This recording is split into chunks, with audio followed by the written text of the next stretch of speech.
In this video, we're going to look at 2.6. We're going to prove statements about segments and angles. So we're going to work on some basic proofs to get the feel for how to go about working with different types of proofs. So here it is, a two-column proof. So we got two columns set up.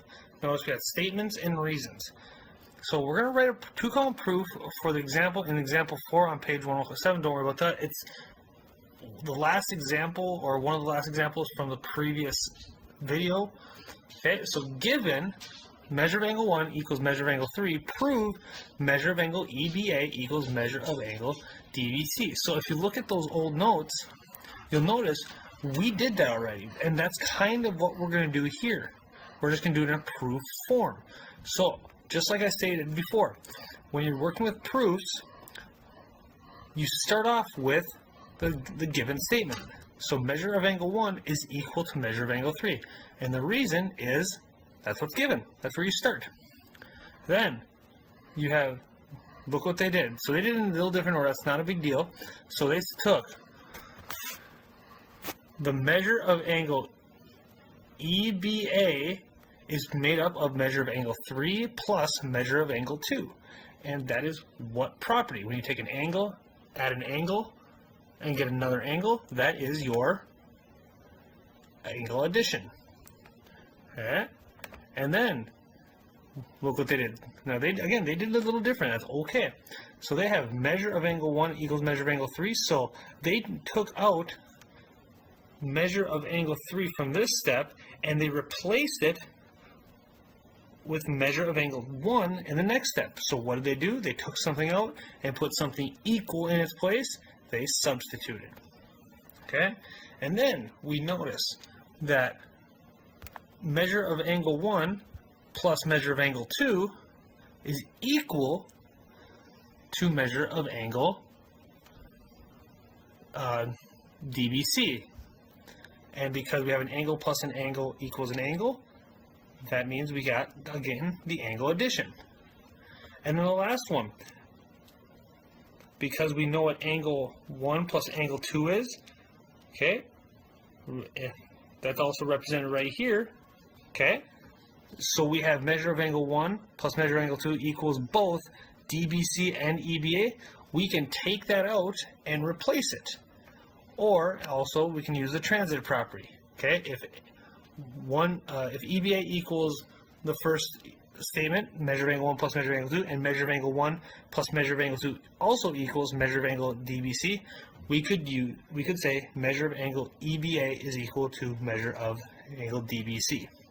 Now this is a situation where both the transitive and substitution property would work, so either one is fine, but transitive is the one that we're going to go with in this case.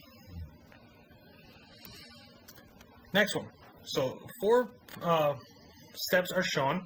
We're going to figure out the reasons for the last 2 steps. So we have measure of angle A equals A plus B, or AB plus AB. We want to prove that AB is equal to BC. So given, so that's our starting spot, AC equals AB. Then the next step, in the equation, they notice AB plus BC is equal to all of AC. Okay, so there we go. So that means segment plus segment equals segment.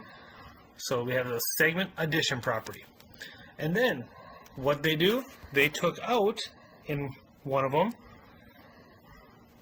they replaced, because AC is equal to both AB plus AB and also AB plus BC, that's a different color, they replaced it so they have an AB plus AB and an AB plus BC. So what did they do? They took something out and put it in, and so they substituted.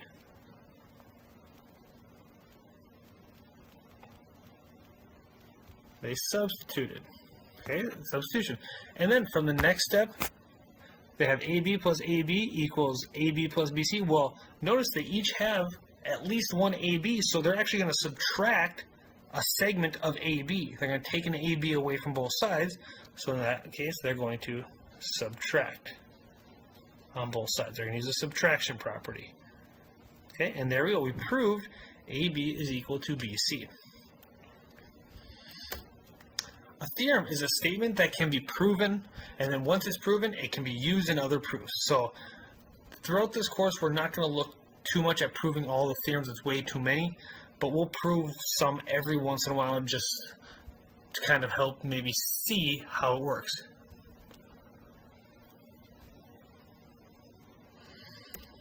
So some theorems. Now these we kind of talked about. We've talked about reflexive, symmetric, and transitive properties. Now we're going to look at theorems.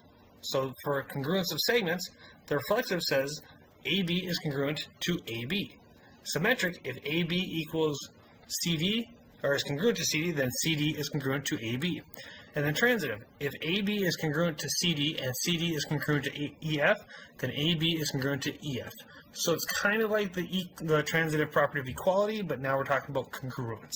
It still works the exact same. Congruence of angles, again, same thing, reflexive. Something is equal to itself. So angle A is congruent to angle A.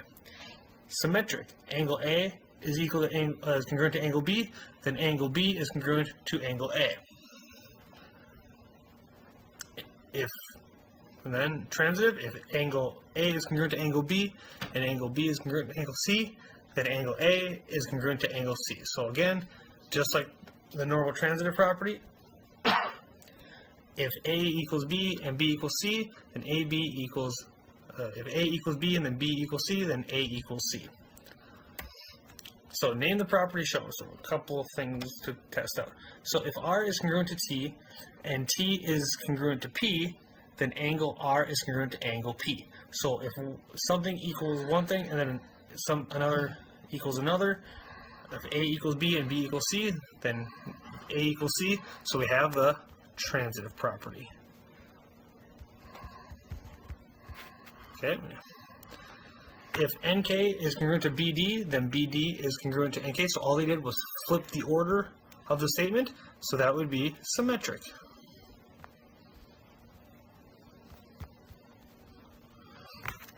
All right. Continuing on. Name the property.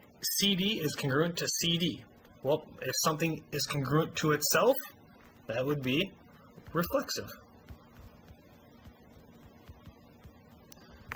Then if angle Q is congruent to angle V, then V is congruent to angle Q.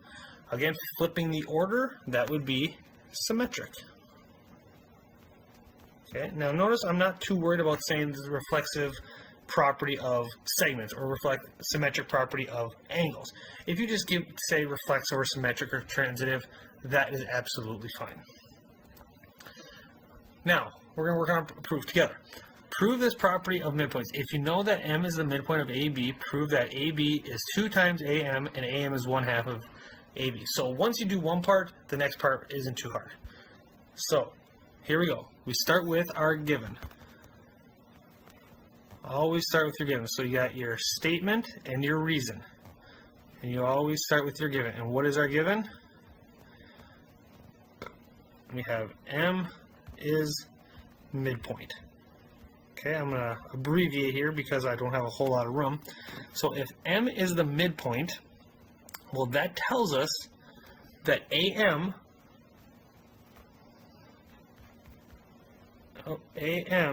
is equal to MB. Okay, and the reason we know they're equal, that is the definition of midpoint. Okay, remember, definition of midpoint says it splits a segment into 2 congruent segments. Okay, so if AM is equal to MB, well then I can add something to both sides. So I'm going to add or create a segment. So number 3, AM plus MB is also equal to AB. And that is because of segment addition. I took one segment, added another segment, got another segment. Scroll on just a little bit here. All right. So now, since I have congruent parts, I'm going to take, I got AM equals MB, so I'm going to take an AM and replace MB with it. So I'm going to take out this MB right here and replace it with AM because it's equal.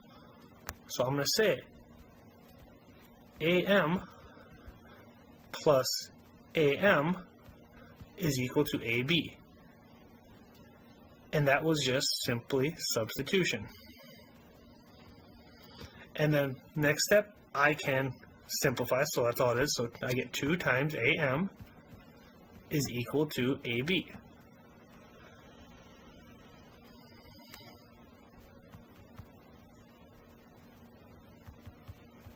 Okay, so we simplified. So A, that's the finish of A. We have finished A right here. And then B, it's actually really simple to get part B. All we have to do is solve for AM.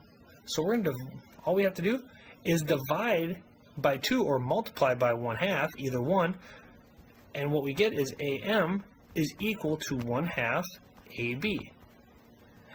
And that is because of division property. And so now we have proven both parts of this proof.